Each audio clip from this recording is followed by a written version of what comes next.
الحاقہ نام سورہ کے پہلے ہی لفظ کو اس کا نام قرار دیا گیا ہے۔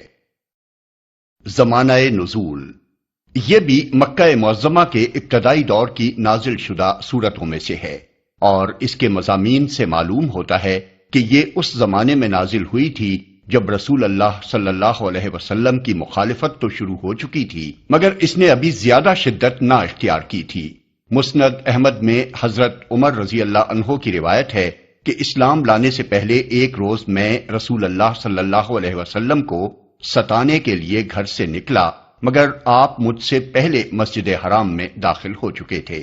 میں پہنچا تو آپ نماز میں سورہ الحاقہ پڑھ رہے تھے۔ میں آپ صلی اللہ علیہ وسلم کے پیچھے کھڑا ہو گیا اور سننے لگا۔ قرآن کی شان کلام پر میں حیران ہو رہا تھا کہ میرے دل میں یکا یک خیال آیا کہ یہ شخص ضرور شاعر ہے، جیسا کہ قریش کہتے ہیں۔ فوراً ہی حضور صلی اللہ علیہ وسلم کی زبان سے یہ الفاظ ادا ہوئے، یہ ایک رسول کریم کا قول ہے، کسی شاعر کا قول نہیں ہے۔ میں نے اپنے دل میں کہا شاعر نہیں تو پھر کاہن ہے۔ اسی وقت زبان مبارک پر یہ الفاظ جاری ہوئے، اور نہ کسی کاہن کا قول ہے، تم لوگ کم ہی غور کرتے ہو، یہ تو رب العالمین کی طرف سے نازل ہوا ہے۔ یہ سن کر اسلام میرے دل میں گہرا اتر گیا۔ حضرت عمر رضی اللہ عنہ کی اس روایت سے معلوم ہوتا ہے کہ یہ سورت ان کے قبول اسلام سے بہت پہلے نازل ہو چکی تھی، کیونکہ اس واقعے کے بعد بھی ایک مدت تک وہ ایمان نہیں لائے تھے، اور وقتاً فوقتاً متعدد واقعات ان کو اسلام سے متاثر کرتے رہے تھے، یہاں تک کہ اپنی بہن کے گھر میں ان کے دل پر وہ آخری ضرب لگی جس نے ان کو ایمان کی منزل پر پہنچا دیا۔ تفصیلات کے لیے ملاحظہ ہو تفہیم القرآن جلد سوم، دباچہ سورہ مریم، جلد پنجم، دباچہ سورہ واقعہ۔ موضوع اور مضمون اس کا پہلا رکوع آخرت کے بیان میں ہے، اور دوسرا رکوع قرآن کے منزل من اللہ اور محمد صلی اللہ علیہ وسلم کے رسول برحق ہونے کے بارے میں۔ پہلے رکوع کا آغاز اس بات سے ہوا ہے کہ قیامت کا آنا اور آخرت کا برپا ہونا ایک ایسی حقیقت ہے جو ضرور پیش آ کر رہنی ہے۔ پھر آیت 4 سے 12 تک یہ بتایا گیا ہے کہ پہلے جن قوموں نے بھی آخرت کا انکار کیا ہے وہ آخر کار خدا کے عذاب کی مستحق ہو کر رہی ہیں۔ اس کے بعد آیت 17 تک قیامت کا نقشہ کھینچا گیا ہے کہ وہ کس طرح برپا ہوگی۔ پھر آیت 18 سے 37 تک وہ اصل مقصد بیان کیا گیا ہے جس کے لیے اللہ تعالی نے دنیا کی موجودہ زندگی کے بعد نوع انسانی کے لیے ایک دوسری زندگی مقدر فرمائی ہے۔ اس میں بتایا گیا ہے کہ اس روز تمام انسان اپنے رب کی عدالت میں پیش ہوں گے، جہاں ان کا کوئی راز چھپا نہ رہ جائے گا۔ ہر ایک کا نامہ اعمال اس کے ہاتھ میں دے دیا جائے گا۔ جن لوگوں نے دنیا میں یہ سمجھتے ہوئے زندگی بسر کی تھی کہ ایک دن انہیں اپنے رب کو اپنا حساب دینا ہے، اور جنہوں نے دنیا کی زندگی میں نیک عمل کر کے اپنی آخرت کی بھلائی کے لیے پیشگی سامان کر لیا تھا، وہ اپنا حساب پاک دیکھ کر خوش ہو جائیں گے، اور انہیں جنت کا ابدی عیش نصیب ہوگا۔ اس کے برعکس جن لوگوں نے نہ خدا کا حق مانا نہ بندوں کا حق ادا کیا، انہیں خدا کی پکڑ سے بچانے والا کوئی نہ ہوگا، اور وہ جہنم کے عذاب میں مبتلا ہو جائیں گے۔ دوسرے رکوع میں کفار مکہ کو خطاب کرتے ہوئے فرمایا گیا ہے کہ تم اس قرآن کو ایک شاعر اور کاہن کا کلام کہتے ہو، حالانکہ یہ اللہ کا نازل کردہ کلام ہے جو ایک رسول کریم کی زبان سے ادا ہو رہا ہے۔ رسول اس کلام میں اپنی طرف سے ایک لفظ گھٹانے یا بڑھانے کا اختیار نہیں رکھتا۔ اگر وہ اس میں اپنی من گھڑت کوئی چیز شامل کر دے تو ہم اس کی رگے گردن یا رگے دل کاٹ دیں۔ یہ ایک یقینی برحق کلام ہے، اور جو لوگ اسے جھٹلائیں گے انہیں آخر کار پچھتانا پڑے گا۔ بسم اللہ الرحمن الرحیم۔ شروع اللہ کے نام سے جو رحمان و رحیم ہے۔ الحاقہ ما الحاقہ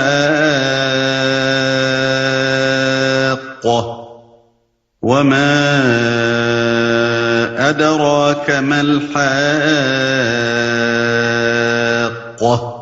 ہونی شدنی، کیا ہے وہ ہونی شدنی، اور تم کیا جانو کہ وہ کیا ہے ہونی شدنی۔ ہونی شدنی اصل میں لفظ الحاقہ استعمال ہوا ہے، جس کے معنی ہے وہ واقعہ جس کو لازماً پیش آ کر رہنا ہے، جس کا آنا برحق ہے، جس کے آنے میں کسی شک کی گنجائش نہیں۔ قیامت کے لیے یہ لفظ استعمال کرنا اور پھر کلام کا آغاز ہی اس سے کرنا خود بخود یہ ظاہر کرتا ہے کہ مخاطب وہ لوگ ہیں جو اس کے آنے کو جھٹلا رہے تھے۔ ان کو خطاب کر کے فرمایا جا رہا ہے کہ جس چیز کی تم تکذیب کر رہے ہو وہ ہونی شدنی ہے، تمہارے انکار سے اس کا آنا رک نہیں جائے گا۔ وہ کیا ہے ہونی شدنی؟ یکے بعد دیگرے یہ دو سوالات سامعین کو چونکانے کے لیے کیے گئے ہیں تاکہ وہ بات کی اہمیت کو سمجھیں اور پوری توجہ کے ساتھ آگے کی بات سنیں۔ كذبت ثمود وعاد بالقارعة فأما ثمود فأهلكوا بالطاغية۔ سمود اور عاد نے اس اچانک ٹوٹ پڑنے والی آفت کو جھٹلایا تو سمود ایک سخت حادثے سے ہلاک کیے گئے۔ سمود کفار مکہ چونکہ قیامت کو جھٹلا رہے تھے اور اس کے آنے کی خبر کو مذاق سمجھتے تھے، اس لیے پہلے ان کو خبردار کیا گیا کہ وہ تو ہونی شدنی ہے، تم چاہے مانو یا نہ مانو وہ بہرحال آ کر رہے گی۔ اس کے بعد اب ان کو بتایا جا رہا ہے کہ یہ معاملہ صرف اتنا سادہ سا معاملہ نہیں ہے کہ کوئی شخص ایک پیش آنے والے واقعے کی خبر کو تسلیم کرتا ہے یا نہیں، بلکہ اس کا نہایت گہرا تعلق قوموں کے اخلاق اور پھر ان کے مستقبل سے ہے۔ تم سے پہلے گزری ہوئی قوموں کی تاریخ شاہد ہے کہ جس قوم نے بھی آخرت کا انکار کر کے اسی دنیا کی زندگی کو اصل زندگی سمجھا اور اس بات کو جھٹلا دیا کہ انسان کو آخر کار خدا کی عدالت میں اپنا حساب دینا ہوگا، وہ سخت اخلاقی بگاڑ میں مبتلا ہوئی، یہاں تک کہ خدا کے عذاب نے آ کر دنیا کو اس کے وجود سے پاک کر دیا۔ آفت اصل لفظ القارعہ ہے۔ قرع عربی زبان میں ٹھوکنے، کوٹنے، کھڑکھڑا دینے اور ایک چیز کو دوسری چیز پر مار دینے کے لیے بولا جاتا ہے۔ قیامت کے لیے یہ دوسرا لفظ اس کی ہولناکی کا تصور دلانے کے لیے استعمال کیا گیا ہے۔ سخت حادثہ سورہ اعراف آیت 78 میں اس کو الرجفہ یعنی زبردست زلزلہ کہا گیا ہے۔ سورہ ہود آیت 67 میں اس کے لیے الصیحہ یعنی زور کے دھماکے کا لفظ استعمال کیا گیا ہے۔ سورہ حامیم السجدہ آیت نمبر 17 میں فرمایا گیا ہے کہ ان کو صاعقۃ العذاب یعنی عذاب کے کڑکے نے آ لیا، اور یہاں اسی عذاب کو الطاغیہ یعنی حد سے زیادہ سخت حادثے سے تعبیر فرمایا گیا ہے۔ یہ ایک ہی واقعے کی مختلف کیفیات کا بیان ہے۔ وَأَمَّا عَادٌ فَأُهْلِكُوا بِرِيحٍ صَرْصَرٍ عَاتِيَةٍ سَخَّرَهَا عَلَيْهِمْ 7 لَيَالٍ و8 أَيَّامٍ حُسُومًا فَتَرَى الْقَوْمَ فِيهَا صَرْعَىٰ كَأَنَّهُمْ أَعْجَازُ نَخْلٍ خَاوِيَةٍ فَهَلْ تَرَىٰ لَهُم مِّن بَاقِيَةٍ۔ اور عاد ایک بڑی شدید طوفانی آندھی سے تباہ کر دیے گئے۔ اللہ تعالی نے اس کو مسلسل 7 رات اور 8 دن ان پر مسلط رکھا۔ تم وہاں ہوتے تو دیکھتے کہ وہ وہاں اس طرح پچھڑے پڑے ہیں جیسے وہ کھجور کے بوسیدہ تنے ہوں۔ وَجَاءَ فِرْعَوْنُ وَمَن قَبْلَهُ وَالْمُؤْتَفِكَاتُ بِالْخَاطِئَةِ فَعَصَوْا رَسُولَ رَبِّهِمْ فَأَخَذَهُمْ أَخْذَةً رَّابِيَةً۔ اور اسی خطائے عظیم کا ارتکاب فرعون اور اس سے پہلے کے لوگوں نے اور تلپٹ ہو جانے والی بستیوں نے کیا۔ ان سب نے اپنے رب کے رسول کی بات نہ مانی تو اس نے ان کو بڑی سختی کے ساتھ پکڑا۔ بستیوں نے کیا مراد ہیں قوم لوط کی بستیاں، جن کے متعلق سورہ ہود آیت 82 اور سورہ ہجر آیت 74 میں فرمایا گیا ہے کہ ہم نے ان کو تلپٹ کر کے رکھ دیا۔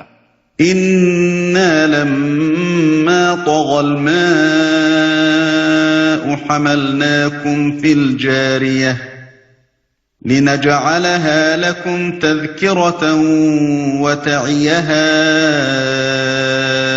أذن واعية. جب پانی کا طوفان حد سے گزر گیا تو ہم نے تم کو کشتی میں سوار کر دیا تھا تاکہ اس واقعے کو تمہارے لیے ایک سبق آموز یادگار بنا دیں اور یاد رکھنے والے کان اس کی یاد محفوظ رکھیں. حد سے گزر گیا اشارہ ہے طوفان نوح کی طرف، جس میں ایک پوری قوم اسی خطائے عظیم کی بنا پر غرق کر دی گئی اور صرف وہ لوگ بچا لیے گئے جنہوں نے اللہ کے رسول کی بات مان لی تھی. سوار کر دیا تھا. اگرچہ کشتی میں سوار وہ لوگ کیے گئے تھے جو ہزاروں برس پہلے گزر چکے تھے، لیکن چونکہ بعد کی پوری انسانی نسل انہی لوگوں کی اولاد ہے جو اس وقت طوفان سے بچائے گئے تھے، اس لیے فرمایا کہ ہم نے تم کو کشتی میں سوار کرا دیا. مطلب یہ ہے کہ تم آج دنیا میں اسی لیے موجود ہو کہ اللہ تعالیٰ نے اس طوفان میں صرف منکرین کو غرق کیا تھا اور ایمان لانے والوں کو بچا لیا تھا. یاد محفوظ رکھیں، یعنی وہ کان نہیں جو سنی انسنی کر دیں اور جن کے پردے پر سے آواز اچٹ کر گزر جائے، بلکہ وہ کان جو سنیں اور بات کو دل تک اتار دیں. یہاں بظاہر کان کا لفظ استعمال کیا گیا ہے، مگر مراد ہیں سننے والے لوگ جو اس واقعے کو سن کر اسے یاد رکھیں، اس سے عبرت حاصل کریں اور اس بات کو کبھی نہ بھولیں کہ آخرت کے انکار اور خدا کے رسول کی تکذیب کا انجام کیسا ہولناک ہوتا ہے. فَإِذَا نُفِخَ فِي الصُّورِ نَفْخَةٌ وَاحِدَةٌ وَحُمِلَتِ الْأَرْضُ وَالْجِبَالُ فَدُكَّتَا دَكَّةً وَاحِدَةً فَيَوْمَئِذٍ وَقَعَتِ الْوَاقِعَةُ وَانشَقَّتِ السَّمَاءُ فَهِيَ يَوْمَئِذٍ وَاهِيَةٌ وَالْمَلَكُ عَلَى أَرْجَائِهَا وَيَحْمِلُ عَرْشَ رَبِّكَ فَوْقَهُمْ يَوْمَئِذٍ ثَمَانِيَةٌ يَوْمَئِذٍ تُعْرَضُونَ لَا تَخْفَى مِنكُمْ خَافِيَةٌ. پھر جب ایک دفعہ سور میں پھونک مار دی جائے گی اور زمین اور پہاڑوں کو اٹھا کر ایک ہی چوٹ میں ریزہ ریزہ کر دیا جائے گا، اس روز وہ ہونے والا واقعہ پیش آ جائے گا. اس دن آسمان پھٹے گا اور اس کی بندش ڈھیلی پڑ جائے گی. فرشتے اس کے اطراف و جوانب میں ہوں گے اور 8 فرشتے اس روز تیرے رب کا عرش اپنے اوپر اٹھائے ہوئے ہوں گے. وہ دن ہوگا جب تم لوگ پیش کیے جاؤ گے، تمہارا کوئی راز بھی چھپا نہ رہ جائے گا. پھر جب آگے آنے والی آیات کو پڑھتے ہوئے یہ بات نگاہ میں رہنی چاہیے کہ قرآن مجید میں کہیں تو قیامت کے 3 مراحل الگ الگ بیان کیے گئے ہیں جو یکے بعد دیگرے مختلف اوقات میں پیش آئیں گے، اور کہیں سب کو سمیٹ کر پہلے مرحلے سے آخری مرحلے تک کے واقعات کو یکجا بیان کر دیا گیا ہے. مثال کے طور پر سورہ نمل آیت 87 میں پہلے نفخ صور کا ذکر کیا گیا ہے. جب تمام دنیا کے انسان یکلخت ایک ہولناک آواز سے گھبرا اٹھیں گے، اس وقت نظام عالم کے درم برم ہونے کی وہ کیفیات ان کی آنکھوں کے سامنے پیش آئیں گی جو سورہ حج آیات نمبر 1-2، سورہ یاسین آیت 49 اور 50 اور سورہ تکویر آیات 1-6 میں بیان ہوئی ہیں. سورہ زمر آیات 67-70 میں دوسرے اور تیسرے نفخ صور کے متعلق بتایا گیا ہے کہ ایک نفخ پر سب لوگ مر کر گر جائیں گے، اور اس کے بعد جب پھر صور پھونکا جائے گا تو سب جی اٹھیں گے اور خدا کی عدالت میں پیش ہو جائیں گے. سورہ طٰہٰ آیات 102-112، سورہ انبیاء آیات 101-103، سورہ یاسین آیات 51-53 اور سورہ قاف آیات 20-22 میں صرف تیسرے نفخ صور کا ذکر ہے. لیکن یہاں اور بہت سے دوسرے مقامات پر قرآن میں پہلے نفخ صور سے لے کر جنت اور جہنم میں لوگوں کے داخل ہونے تک قیامت کے تمام واقعات کو ایک ہی سلسلے میں بیان کر دیا گیا ہے. اوپر اٹھائے ہوئے ہوں گے. یہ آیت متشابہات میں سے ہے جس کے معنی متعین کرنا مشکل ہے۔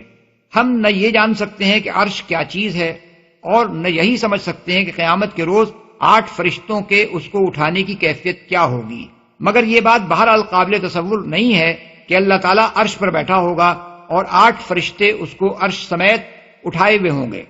آیت میں بھی یہ نہیں کہا گیا ہے کہ اس وقت اللہ تعالیٰ عرش پر بیٹھا ہوا ہوگا، اور ذات باری کا جو تصور ہم کو قرآن مجید میں دیا گیا ہے وہ بھی یہ خیال کرنے میں مانع ہے کہ وہ جسم اور جہت اور مقام سے منزہ ہستی کسی جگہ متمکن ہو اور کوئی مخلوق اسے اٹھائے۔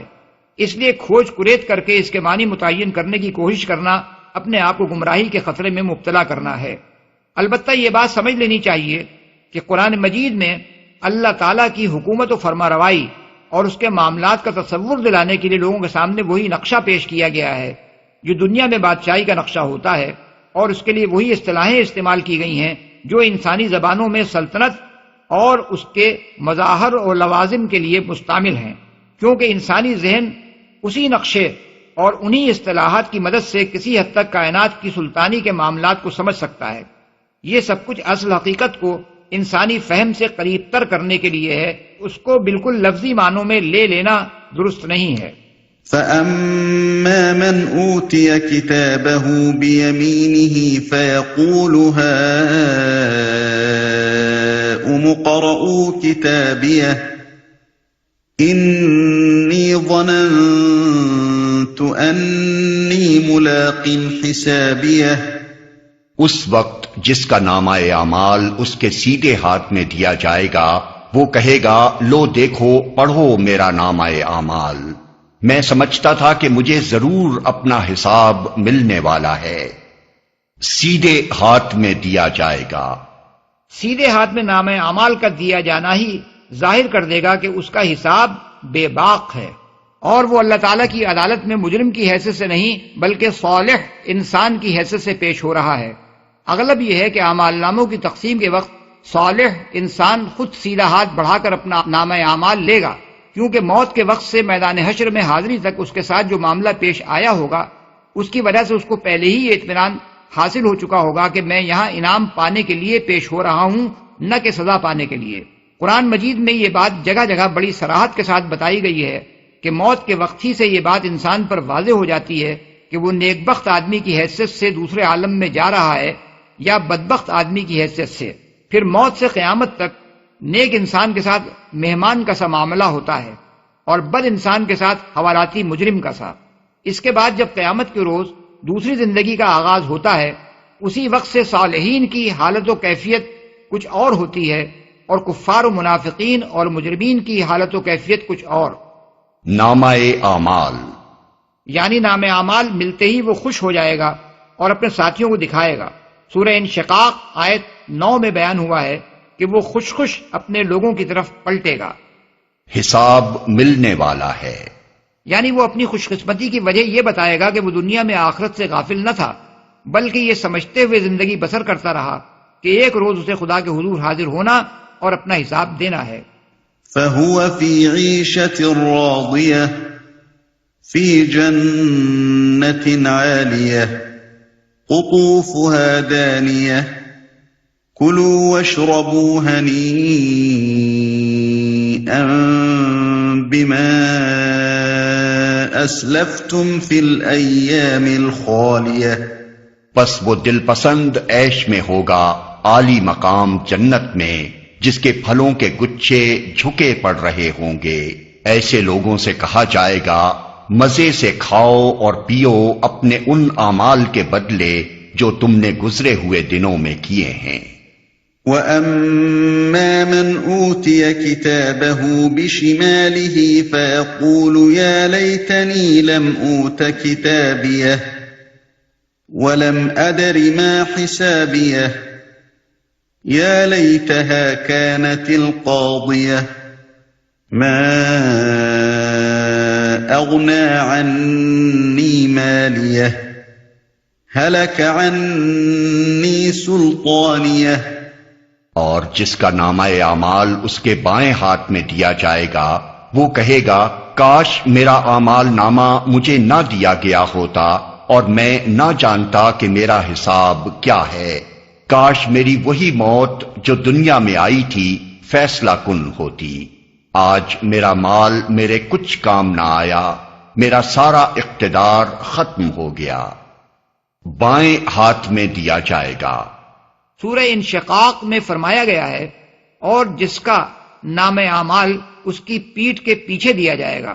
غالباً اس کی صورت یہ ہوگی کہ مجرم کو چونکہ پہلے ہی سے اپنے مجرم ہونے کا علم ہوگا اور وہ جانتا ہوگا کہ اس نام اعمال میں اس کا کیا کچا چٹھا درج ہے، اس لیے وہ نہایت بددلی کے ساتھ اپنا بایاں ہاتھ بڑھا کر اسے لے گا اور فوراً پیٹھ کے پیچھے چھپا لے گا تاکہ کوئی دیکھنے نہ پائے. مجھے نہ دیا گیا ہوتا. یعنی مجھے یہ نام اعمال دے کر میدان حشر میں علانیہ سب کے سامنے ذلیل اور رسوا نہ کیا جاتا اور جو سزا بھی دینی تھی دے ڈالی جاتی. میرا حساب کیا ہے؟ یعنی مجھے نہ بتایا جاتا کہ میں دنیا میں کیا کچھ کر کے آیا ہوں. دوسرا مطلب اس آیت کا یہ بھی ہو سکتا ہے کہ میں نے کبھی یہ نہ جانا تھا کہ حساب کیا بلا ہوتی ہے. مجھے کبھی یہ خیال تک نہ آیا تھا کہ ایک دن مجھے اپنا حساب بھی دینا ہوگا اور میرا سب کیا کرایا میرے سامنے رکھ دیا جائے گا. فیصلہ کن ہوتی. یعنی دنیا میں مرنے کے بعد میں ہمیشہ کے لیے معدوم ہو گیا ہوتا اور کوئی دوسری زندگی نہ ہوتی. سارا اقتدار ختم ہو گیا. اصل الفاظ ہیں حلق عنی سلطانیہ. سلطان کا لفظ دلیل و حجت کے لیے بھی استعمال ہوتا ہے اور اقتدار کے لیے بھی. اگر اسے دلیل و حجت کے معنی میں لیا جائے تو مطلب یہ ہوگا کہ جو دلیل بازیاں میں کیا کرتا تھا وہ یہاں نہیں چل سکتی. میرے پاس اپنی صفائی میں پیش کرنے کے لیے اب کوئی حجت نہیں رہی. اور اقتدار کے معنی میں لیا جائے تو مراد یہ ہوگی کہ دنیا میں جس طاقت کے بلبوتے پر میں اکڑتا تھا وہ یہاں ختم ہو چکی ہے. اب یہاں کوئی میرا لشکر نہیں، کوئی میرا حکم ماننے والا نہیں. میں ایک بے بس اور لاچار بندے کی حیثیت سے کھڑا ہوں جو اپنے دفاع کے لیے کچھ بھی نہیں کر سکتا. خذوه فغلوه ثم الجحیم صلوه ثم في سلسلة ذرعها 70 ذراعا فاسلكوه. حکم ہوگا پکڑو اسے اور اس کی گردن میں توق ڈال دو، پھر اسے جہنم میں جھونک دو، پھر اس کو 70 ہاتھ لمبی زنجیر میں جکڑ دو. إنه كان لا يؤمن بالله العظيم ولا يحض على طعام المسكين فليس له اليوم هاهنا حميم ولا طعام إلا من غسلين لا يأكله إلا الخاطئون. یہ نہ اللہ بزرگ و برتر پر ایمان لاتا تھا اور نہ مسکین کو کھانا کھلانے کی ترغیب دیتا تھا، لہذا آج نہ یہاں اس کا کوئی یار غمخوار ہے اور نہ زخموں کے دھون کے سوا اس کے لیے کوئی کھانا جسے خطاکاروں کے سوا کوئی نہیں کھاتا. نہ مسکین کو کھانا کھلانے کی ترغیب دیتا تھا. یعنی خود کسی غریب کو کھانا کھلانا تو درکنار، کسی سے یہ کہنا بھی پسند نہ کرتا تھا کہ خدا کے بھوکے بندوں کو روٹی دے دو. فلا اقسم بما تبصرون وما لا تبصرون انه لقول رسول کریم وما هو بقول شاعر قلیلا ما تؤمنون ولا بقول كاهن قليلا ما تذكرون تنزيل من رب العالمين. بس نہیں، میں قسم کھاتا ہوں ان چیزوں کی بھی جو تم دیکھتے ہو اور ان کی بھی جنہیں تم نہیں دیکھتے. یہ ایک رسول کریم کا قول ہے، کسی شاعر کا قول نہیں ہے. تم لوگ کم ہی ایمان لاتے ہو. اور نہ یہ کسی کاہن کا قول ہے، تم لوگ کم ہی غور کرتے ہو. یہ رب العالمین کی طرف سے نازل ہوا ہے. پس نہیں، یعنی تم لوگوں نے جو کچھ سمجھ رکھا ہے بات وہ نہیں ہے۔ رسول کریم کا قول ہے۔ یہاں رسول کریم سے مراد محمد صلی اللہ علیہ وسلم ہے، اور سورہ تکویر کی آیت نمبر 19 میں اس سے مراد جبرائیل علیہ السلام ہیں۔ اس کی دلیل یہ ہے کہ یہاں قرآن کو رسول کریم کا قول کہنے کے بعد فرمایا گیا ہے کہ یہ کسی شاعر یا کاہن کا قول نہیں ہے، اور ظاہر ہے کہ کفار مکہ جبرائیل علیہ السلام کو نہیں بلکہ محمد صلی اللہ علیہ وسلم کو شاعر اور کاہن کہتے تھے۔ بخلاف اس کے سورہ تکویر میں قرآن کو رسول کریم کا قول کہنے کے بعد فرمایا گیا ہے کہ وہ رسول بڑی قوت والا ہے، صاحب عرش کے ہاں بلند مرتبہ رکھتا ہے، وہاں اس کی بات مانی جاتی ہے، وہ امانت دار ہے، اور محمد صلی اللہ علیہ وسلم نے اس کو روشن افق پر دیکھا ہے۔ قریب قریب یہی مضمون سورہ نجم آیت 5 تا 10 میں جبرائیل علیہ السلام کے متعلق بیان ہوا ہے۔ یہاں یہ سوال پیدا ہوتا ہے کہ قرآن کو محمد صلی اللہ علیہ وسلم اور جبرائیل کا قول کس معنی میں کہا گیا ہے؟ اس کا جواب یہ ہے کہ لوگ اس کو حضور کی زبان سے اور حضور اسے جبرائیل علیہ السلام کی زبان سے سن رہے تھے، اس لیے ایک لحاظ سے یہ حضور صلی اللہ علیہ وسلم کا قول تھا اور دوسرے لحاظ سے جبرائیل علیہ السلام کا قول۔ لیکن آگے چل کر یہ بات واضح کر دی گئی ہے کہ فی الاصل یہ رب العالمین کا نازل کردہ ہے، جو محمد صلی اللہ علیہ وسلم کے سامنے جبرائیل علیہ السلام کی زبان سے اور لوگوں کے سامنے محمد صلی اللہ علیہ وسلم کی زبان سے ادا ہو رہا ہے۔ خود رسول کا لفظ بھی اس حقیقت پر دلالت کرتا ہے کہ یہ ان دونوں کا اپنا کلام نہیں ہے، بلکہ پیغامبر ہونے کی حیثیت سے انہوں نے اس کو پیغام بھیجنے والے کی طرف سے پیش کیا ہے۔ کم ہی ایمان لاتے ہو۔ کم ہی ایمان لاتے ہو کا ایک مطلب عربی محاورے کے مطابق یہ ہو سکتا ہے کہ تم ایمان نہیں لاتے، اور دوسرا مطلب یہ بھی ہو سکتا ہے کہ قرآن کو سن کر کسی وقت تمہارا دل خود پکار اٹھتا ہے کہ یہ انسانی کلام نہیں ہو سکتا، مگر پھر تم اپنی ضد پر اڑ جاتے ہو اور اس پر ایمان لانے سے انکار کر دیتے ہو۔ نازل ہوا ہے۔ حاصل کلام یہ ہے کہ جو کچھ تمہیں نظر آتا ہے اور جو کچھ تم کو نظر نہیں آتا، اس سب کی قسم میں اس بات پر کھاتا ہوں کہ یہ قرآن کسی شاعر یا کاہن کا کلام نہیں ہے، بلکہ رب العالمین کا نازل کردہ ہے، جو ایک ایسے رسول کی زبان سے ادا ہو رہا ہے جو کریم یعنی نہایت معزز اور شریف ہے۔ اب دیکھیے یہ قسم کس معنی میں کھائی گئی ہے۔ جو کچھ لوگوں کو نظر آ رہا تھا وہ یہ تھا، نمبر 1، اس کلام کو ایک ایسا شخص پیش کر رہا تھا جس کا شریف النفس ہونا مکے کے معاشرے میں کسی سے چھپا ہوا نہ تھا۔ سب جانتے تھے کہ اخلاقی حیثیت سے یہ ان کی قوم کا بہترین آدمی ہے۔ ایسے شخص سے یہ توقع نہیں کی جا سکتی تھی کہ وہ اتنا بڑا جھوٹ لے کر اٹھ کھڑا ہوگا کہ خدا پر بہتان باندھے اور اپنے دل سے ایک بات گھڑ کر اسے خداوند عالم کی طرف منسوب کر دے۔ 2، وہ یہ بھی علانیہ دیکھ رہے تھے کہ اس کلام کو پیش کرنے میں اپنا کوئی ذاتی مفاد اس شخص کے پیش نظر نہیں ہے، بلکہ یہ کام کر کے تو اس نے اپنے مفاد کو قربان کر دیا ہے، اپنی تجارت کو برباد کیا، اپنے عیش و آرام کو تج دیا۔ جس معاشرے میں اسے سر آنکھوں پر بٹھایا جاتا تھا اسی میں گالیاں کھانے لگا، اور نہ صرف خود بلکہ اپنے بال بچوں تک کو ہر قسم کے مصائب میں مبتلا کر لیا۔ ذاتی مفاد کا خواہش مند ان کانٹوں میں اپنے آپ کو کیوں گھسیٹتا؟ 3، ان کی آنکھیں یہ بھی دیکھ رہی تھیں کہ انہی کے معاشرے میں سے جو لوگ اس شخص پر ایمان لا رہے تھے ان کی زندگی میں یکلخت ایک انقلاب برپا ہو جاتا تھا۔ کسی شاعر یا کاہن کے کلام میں یہ تاثیر آخر کب دیکھی گئی ہے کہ وہ لوگوں میں ایسی زبردست اخلاقی تبدیلی پیدا کر دے اور اس کے ماننے والے اس کی خاطر ہر طرح کے مصائب و آلام برداشت کرنے کے لیے تیار ہو جائیں۔ 4، ان سے یہ بات بھی چھپی ہوئی نہ تھی کہ شعر کی زبان کیا ہوتی ہے اور کاہنوں کا کلام کیسا ہوتا ہے۔ ایک ہٹ درم آدمی کے سوا کون یہ کہہ سکتا تھا کہ قرآن کی زبان شاعری یا کہانت کی زبان ہے۔ 5، یہ بات بھی ان کی نگاہوں کے سامنے تھی کہ پورے عرب میں کوئی شخص ایسا فصیح و بلیغ نہ تھا جس کا کلام قرآن کے مقابلے میں لایا جا سکتا ہو۔ اس کے برابر تو درکنار اس کے قریب تک کسی کی فصاحت و بلاغت نہیں پہنچتی تھی۔ 6، ان سے یہ بات بھی پوشیدہ نہ تھی کہ خود محمد صلی اللہ علیہ وسلم کی زبان بھی اپنی ادبی شان کے لحاظ سے قرآن کی ادبی شان سے بہت مختلف تھی۔ کوئی اہل زبان حضور صلی اللہ علیہ وسلم کی اپنی تقریر اور قرآن کو سن کر یہ نہیں کہہ سکتا تھا کہ یہ دونوں ایک ہی شخص کے کلام ہیں۔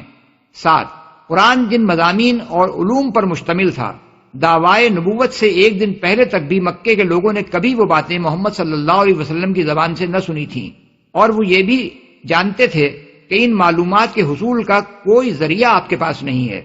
اسی وجہ سے آپ کے مخالفین اگر یہ الزامات لگاتے بھی تھے کہ آپ کہیں سے خفیہ طریقے پر یہ معلومات حاصل کرتے ہیں، تو مکے میں کوئی شخص ان کو باور کرنے کے لیے تیار نہ ہوتا تھا۔